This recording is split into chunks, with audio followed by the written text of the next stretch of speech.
Selamat datang dalam Growing Together. Mari sebagai murid yang memuridkan, kita bersama-sama belajar dan bertumbuh dalam kebenaran firman Tuhan. Let's grow together.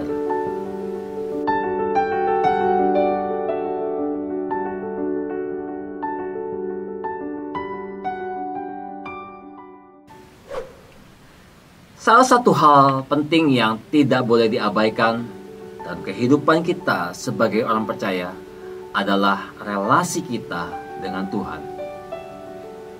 Nah, berbicara soal relasi dengan Tuhan, apakah relasi kita buruk atau baik dengan Tuhan?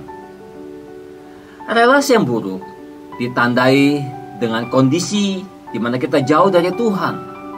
Sedangkan relasi yang baik ditandai dengan kondisi di mana kita dekat dengan Tuhan. Hal yang dibenci iblis adalah ketika kita dekat dengan Tuhan. Karena itu, iblis memakai berbagai cara supaya kita tidak dekat dengan Tuhan. Nah, bagaimana iblis membuat kita tidak bisa dekat dengan Tuhan? Mari kita membahas lebih lanjut. Hidup dalam ketidaktenangan, kekacauan, kecemasan, kepanikan, dan sebagainya, itu sangat disukai oleh iblis. Sebab orang yang tidak tenang dalam hidupnya pasti mengalami kesulitan untuk berdoa dan berfokus kepada Tuhan.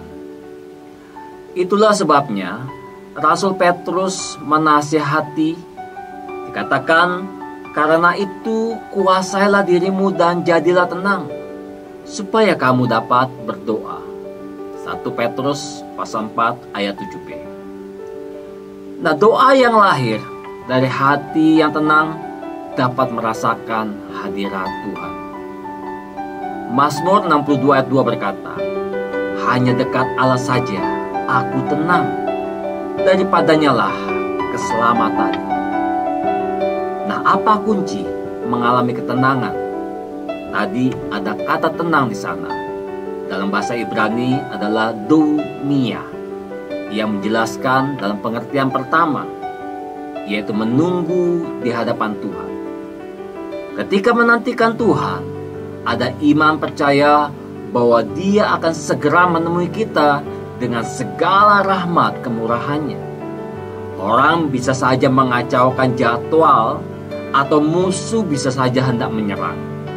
Tetapi keyakinan bahwa Tuhan akan segera datang menolong, itu yang memberi ketenangan. Nah, pengertian kedua, yaitu dekat atau memiliki hubungan karib dengan Tuhan. Ini berarti kita tidak meninggalkan waktu doa dan ibadah kita. Daud adalah contoh pribadi yang sangat dekat dengan Tuhan. Seperti yang disampaikannya dalam Mazmur 84 ayat 2. Dikatakan, "Betapa disenangi tempat kediaman-Mu, ya Tuhan semesta alam." Lalu ayat 11 berkata, "Sebab lebih baik 1 hari di pelataran-Mu daripada 1000 hari di tempat lain. Lebih baik berdiri di ambang pintu rumah Allahku daripada diam di kemah-kemah orang-orang fasik." Ibarat seorang anak kecil yang sedang berada di dekat ayahnya, ia mengasihinya sekaligus kuat untuk melindunginya. Maka anak itu akan tenang ketika berhadapan dengan seekor anjing besar sekalipun, ataupun orang asing, karena dia tahu ayahnya mampu melindunginya. Nah, pengertian yang ketiga, yaitu penyerahan diri kepada Tuhan. Artinya, kita mempercayakan hidup kita sepenuhnya kepada Tuhan. Seperti nasihat Daud dalam Mazmur 37 ayat 5. Dikatakan, "Serahkanlah hidupmu kepada Tuhan, dan percayalah kepadanya, dan Ia akan bertindak." Ketika kita merasa tak mampu, berserahlah kepada Tuhan, dan kita pun akan menjadi lebih tenang.